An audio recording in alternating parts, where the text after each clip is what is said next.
warahmatullahi wabarakatuh. Perkenalkan, kami dari kelompok 1, saya Abdul Rashid, Sabia Syarwa, Saya Ahmad Musa Bibi. saya Aisyah Puspitasari. Saya Ahmad Faisal Faturman Putra. Jadi kami di sini ingin mempresentasikan tugas UTS.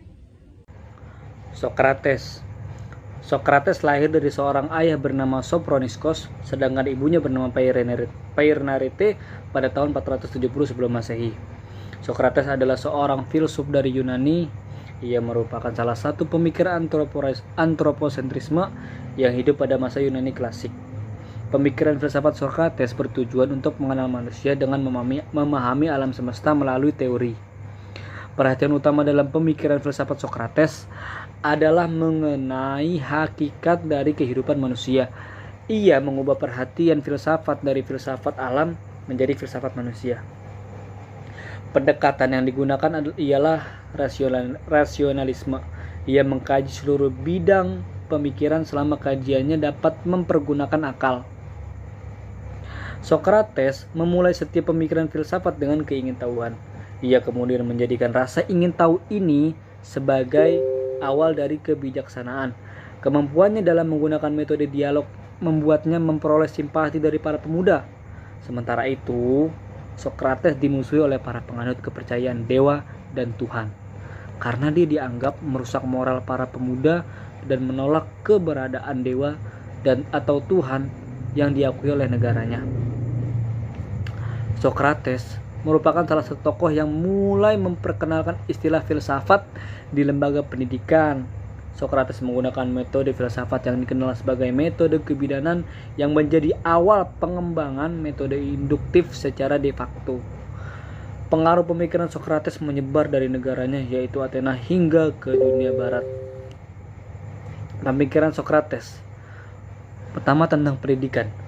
Pemikiran filsafat dari Sokrates yang berpengaruh terhadap praktik dan teori pendidikan di dunia barat, khususnya di bidang pengajaran.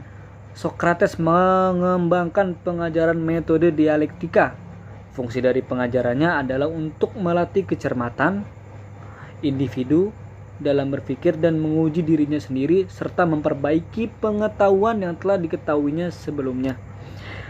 Metode Sokrates dimanfaatkan dalam pendidikan untuk mengembangkan pengetahuan peserta didik secara mandiri dan tidak sepenuhnya dipengaruhi oleh pemikiran dari pendidikannya. Yang kedua, hukum. Pada abad keempat sebelum Masehi, Sokrates merupakan salah satu filsuf Yunani yang menuntut penegak hukum untuk mengutamakan keadilan dibandingkan penilaian manusia sebagai hukum. Sokrates memandang bahwa hukum merupakan bagian dari tatanan kebijakan yang dapat mencapai keadilan umum secara objektif. Inti hukum yang ditetapkan oleh Sokrates merupakan salah satu pemikiran yang tidak lagi didasarkan kehendak dewa. Hukum telah ditetapkan berdasarkan kekuasaan manusia dengan panduan kehidupan berkeadilan secara umum. Pendapat Sokrates ini mirip dengan pendapat sofisme yang meyakini bahwa keadilan dan moral merupakan inti hukum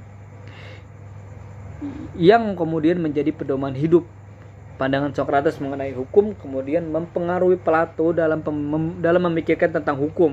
Plato juga menganggap hukum sebagai sarana untuk mencapai keadilan. Yang terakhir, masyarakat. Sokrates merupakan salah satu tokoh pemikir yang menganggap masyarakat terbentuk secara alami. Suatu masyarakat terbentuk oleh manusia dengan sifat yang dapat mengalami kemajuan maupun kemundurannya. Perkembangan dari suatu masyarakat terjadi tanpa dapat dicegat sama sekali. Pemikiran Sokrates yang kritis membuatnya ditangkap, dipenjara, dan dihukum mati. Pemberian hukum mati ini merupakan hasil tuduhan kaum sofis. Sokrates kemudian dihukum mati pada tahun 399 sebelum Masehi dengan meminum racun. Tuduhan yang diberikan kepadanya ialah ia telah menyesatkan pikiran dari para pemuda Athena, dan ia wafat pada usia mencapai 70 tahun. Tokoh yang kedua itu ada Plato. Plato ini seorang filsuf Yunani kuno yang lahir sekitar 427 sebelum Masehi dan meninggal sekitar 347 sebelum Masehi. Plato ini adalah filsuf pertama yang menulis secara filosofis dan secara sistematik teologis mengenai konsep ketuhanan sehingga dapat dikatakan bahwa ia adalah peletok dasar bagi ilmu teologia dan memberikan pengaruh besar bagi perkembangan filsafat barat khususnya tentang konsep ketuhanan. Karyanya yang paling terkenal itu adalah buku berjudul Republik, yang di dalamnya berisi uraian garis besar pandangannya pada keadaan ideal, yaitu teori bentuk atau teori ide yang merupakan pendapat Plato bahwa bentuk-bentuk non-fisik tapi substansial atau ide merupakan realitas yang paling akurat. Aristoteles adalah seorang filsuf Yunani yang menjadi guru dari Iskandar Agung. Ia menjadi murid dari Plato ketika berada di Athena. Aristoteles belajar dari Plato selama 20 tahun. Semasa hidupnya, ia menulis tentang filsafat dan ilmu lainnya yaitu fisika, politik, etika, biologi, dan psikologi. Aristoteles membagi filsafat menjadi 4 persoalan, yaitu logika, fisika, metafisika, dan pengetahuan praktis. Analisis filsafat dilakukannya menggunakan silogisme. Pemikiran Aristoteles mengenai logika yang memanfaatkan metode deduktif dijadikan sebagai dasar dalam logika formal. Aristoteles juga meyakini bahwa keberadaan ilmu ditunjukkan untuk mendukung kehidupan manusia. Karena Aristoteles membagi ilmu pengetahuan teoritis atas fisika, matematika, dan metafisika, maka psikologi sebenarnya tidak merupakan suatu cabang ilmu pengetahuan tersendiri, melainkan terhitung dalam fisika. Objek penyelidikan psikologi mencakup hal-hal fisis atau alamiah. Tetapi ada bedanya pula, psikologi hanya menyelidiki segolongan makhluk-makhluk fisis, yaitu makhluk-makhluk yang mempunyai psyche atau jiwa. Apakah maksud Aristoteles dengan psyche atau jiwa? Bagi kita, orang modern, kata jiwa hanya menyangkut manusia saja. Tetapi bagi Aristoteles, kata jiwa mempunyai arti yang lebih luas. Ia menganggap jiwa sebagai prinsip hidup, sebagaimana sudah terdapat terdahulu pada Plato. Itu berarti bahwa segala sesuatu yang hidup mempunyai jiwa, baik tumbuh-tumbuhan maupun binatang dan manusia. Dalam masa mudanya, anggapan Aristoteles tentang jiwa tidak berbeda banyak dengan dualisme Plato. Buktinya adalah dialog Eudemos. Fragmen-fragmen yang masih ada menyatakan bahwa dalam dialog ini, Aristoteles menganut ajaran mengenai praeksistensi jiwa dan berpendapat juga bahwa jiwa akan hidup terus sesudah kematian manusia. Tetapi dalam De Anima, ia mengemukakan pandangan yang sama sekali lain. Di sini kita menemukan pendapatnya yang matang dalam bidang psikologi.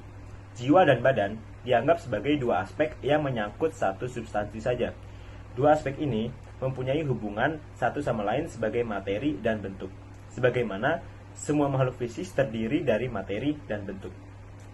Demikian pun makhluk fisis yang mempunyai psyche, jadi makhluk yang hidup terdiri dari materi dan bentuk.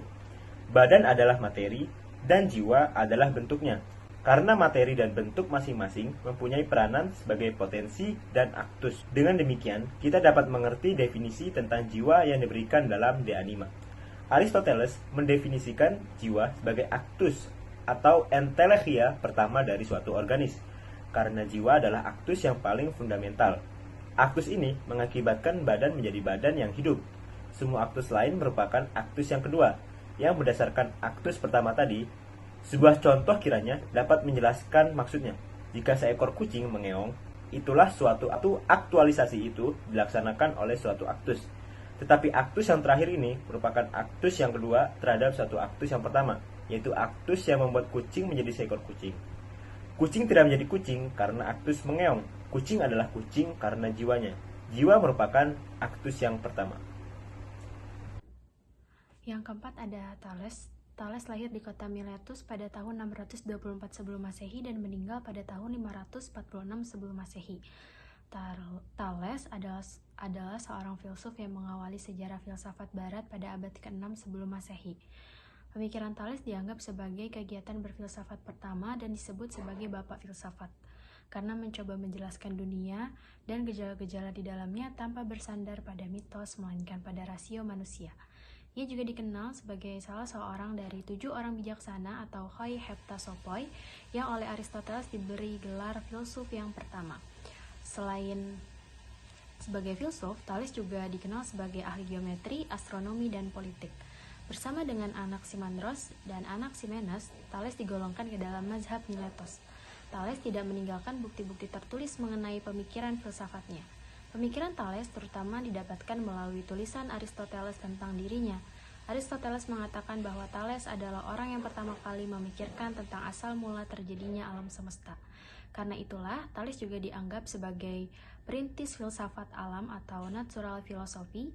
Thales menyatakan bahwa air adalah prinsip dasar segala sesuatu. Menurut Thales, air sebagai sumber kehidupan. Argumentasi Thales terhadap pandangan tersebut adalah bagaimana bahan makanan semua makhluk hidup mengandung air dan bagaimana semua makhluk hidup juga memerlukan air untuk hidup. Selain itu, ia juga mengemukakan pandangan bahwa bumi terletak di atas air. Bumi dipandang sebagai bahan yang satu kali keluar dari laut dan kemudian terapung-apung di atasnya. Thales berpendapat bahwa segala sesuatu di jagat raya memiliki jiwa. Jiwa tidak hanya terdapat di dalam benda hidup, tetapi juga benda mati. Teori tentang jiwa ini disebut elezoisme. Argumentasi Thales didasarkan pada magnet yang dikatakan memiliki jiwa raga karena mampu menggerakkan besi. Hippocrates adalah seorang tabib Yunani kuno yang hidup selama periode klasik Yunani dan secara tradisional dianggap sebagai bapak kedokteran. Hippocrates lahir sekitar tahun 460 sebelum Masehi di Pulau Kos, Yunani dan meninggal sekitar tahun 375 sebelum Masehi di Larissa, Thessaly. Sulit untuk mengisolasi fakta-fakta kehidupan Hippocrates dari kisah-kisah selanjutnya yang diceritakan tentang dia atau untuk menilai obatnya secara akurat dalam menghadapi penghormatan berabad-abad baginya sebagai dokter yang ideal. Sekitar 60 tulisan medis selamat yang menyandang namanya sebagian besar tidak ditulis olehnya. Dia telah dihormati karena standar etika dalam praktik medis, terutama untuk sumpah Hippocrates. Pengaruh ilmu kedokteran medis berkembang pada periode Helenistik dan sesudahnya. Pembedahan farmasi dan anatomi lanjut fisiologi menjadi subjek spekulasi serius dan kritik filosofis meningkatkan logika teori medis. Sekolah-sekolah yang bersaing dalam kedokteran atau empirisme pertama dan kemudian rasionalisme mengklaim Hippocrates sebagai asal dan inspirasi dari kedokteran mereka. Pada abad kedua Masehi, tabib Galen dari Pergamus mengembangkan sistem medisnya yang luar biasa. Sebuah sintesis dari karya sebelumnya dan ditambahannya sendiri yang menjadi dasar pengobatan Eropa dan Arab ke dalam Renaissance. Galen suka berdebat dan bertele-tele, sering kasar terhadap orang-orang sezaman dan dokter sebelumnya. Tapi pada saat yang sama dengan penghormatan berlebihan yang mengabaikan kemajuan selama 5 abad, ia mengklaim bahwa Hippocrates adalah sumber dari semua yang ia ketahui dan praktikan sendiri.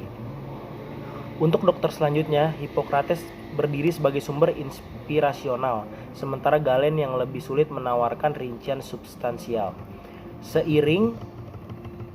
Seiring berjalannya waktu, penghormatan untuk masa lalu harus bersaing dengan gagasan baru tentang metode ilmiah dan penemuan baru. Dalam prosesnya, otoritas Galen dibatalkan, tetapi Hippocrates unggul sebagai bapak kedokteran. Kemajuan ilmiah dalam bidang-bidang seperti anatomi, kimia, mikrobiologi, dan mikroskop, terutama dimulai pada abad ke-16 dan ke-17, menuntut agar pengobatan Galen dikritik dan direvisi sebagian demi sebagian. Argumen menentang pengobatan Galenik seringkali lebih efektif ketika mereka disajikan sebagai pengambilan ke pengobatan Hipokratik sejati. Metodologi ilmiah baru berpendapat untuk kembali ke pengamatan dan studi tentang alam, meninggalkan otoritas kutu buku. Tulisan-tulisan sederhana dan langsung dari koleksi Hipokratik membaca dengan baik sebagai contoh teks-teks empiris yang menghindari dogma. Pada akhir abad ke-19, Galen tidak relevan dengan praktik medis, dan pengetahuan umum untuk tulisan-tulisan medis Hippocrates mulai memudar. Namun hari ini, Hippocrates masih terus mewakili aspek kemanusiaan, etika, dan profesi medis. Sekian presentasi video kami, kurang lebihnya mohon dimaafkan. Assalamualaikum warahmatullahi wabarakatuh. Kelas